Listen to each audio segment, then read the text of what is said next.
सखियां रानी को लेकर महलों में आ गई।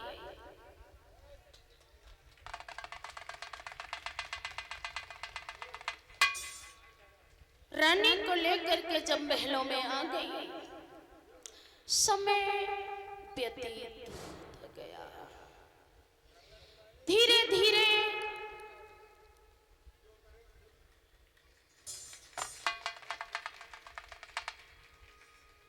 रानी का प्रसव काल आ गया। 9 मास जब पूरे हुए, प्रसव की बारी आई तो चारों तरफ सन्नाटा छा गया।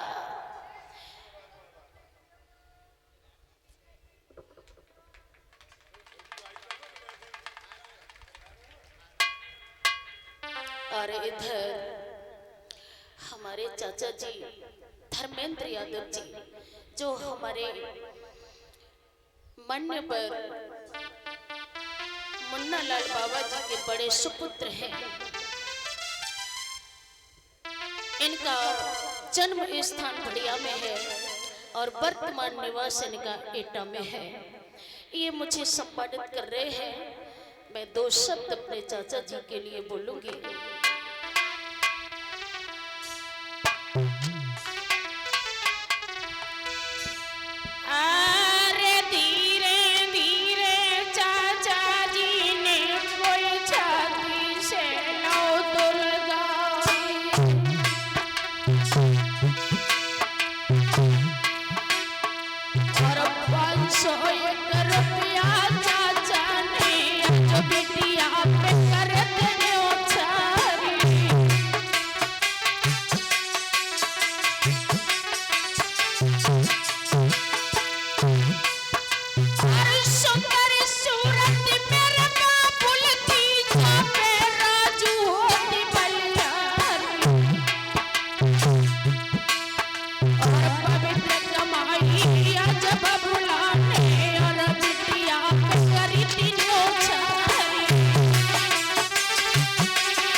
श्री सुखदेव जी समझाने लगे, हे राजन परीक्षित, किसी पापी का जब जन्म होता है तो बड़े बड़े अपशगुन होते हैं, और किसी देवता का जब जन्म होता है शुभ संकेत होते हैं। पापी कंस का जन्म होने वाला है। आदि तूफान आने लगे, चारों तरफ बिजली चमकने लगी, बादल गरजने लगे। देवता समझ गए कि किसी पापी का जन्म होने वाला है। कभी पैर तोड़ देता है, कभी किसी की बाजू तोड़ देता है। मार काट करना इसका पेशा बन गया। इधर गोपियों के साथ नाना प्रकार का दुर्व्यवहार करना लगा। एक दिन उग्रसेन ने समझाया कि अरे पापी, तू राज्य का राजा होकर के जब अन्याय करेगा तो प्रजा कहां जाएगी? शेर अगर बन को ही उजाड़ देगा तो अपना सर कहां पर जाके छुपाएगा?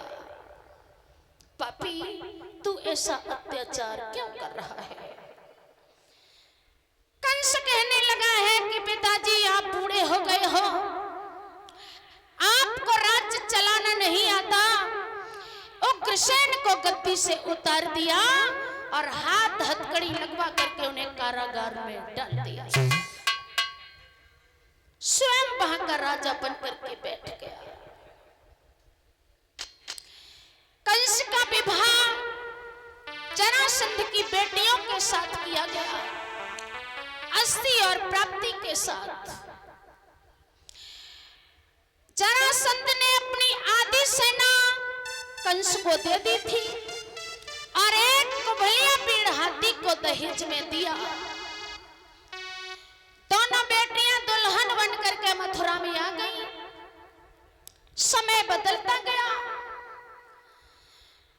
धीरे धीरे कंस ने अपने राज्य में ऐलान कर दिया कि मेरे राज्य में आज से कोई पूजा हवन नहीं करेगा।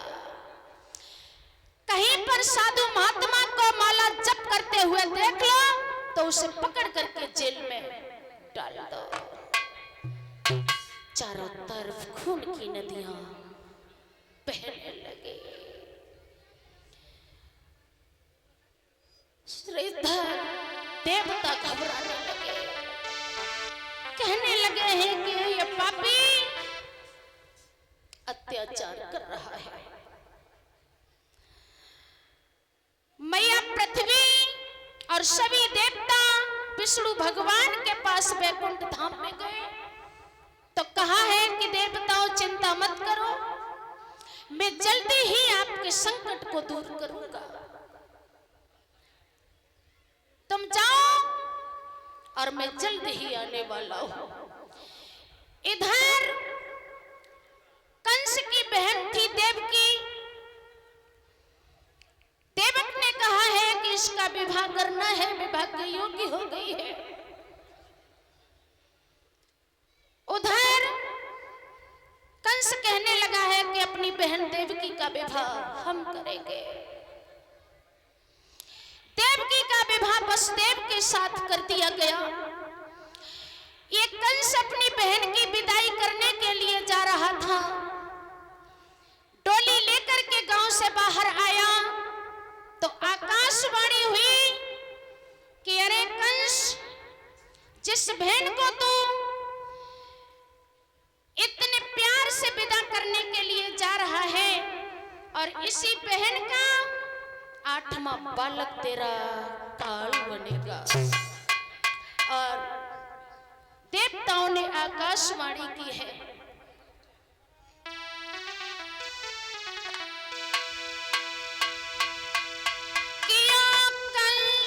कंस मत फूल जरा,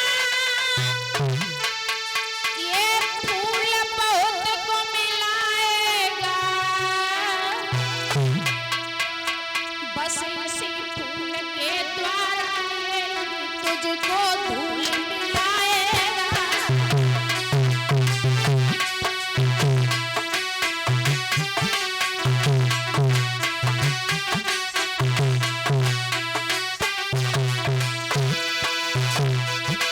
कंस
भक्तों,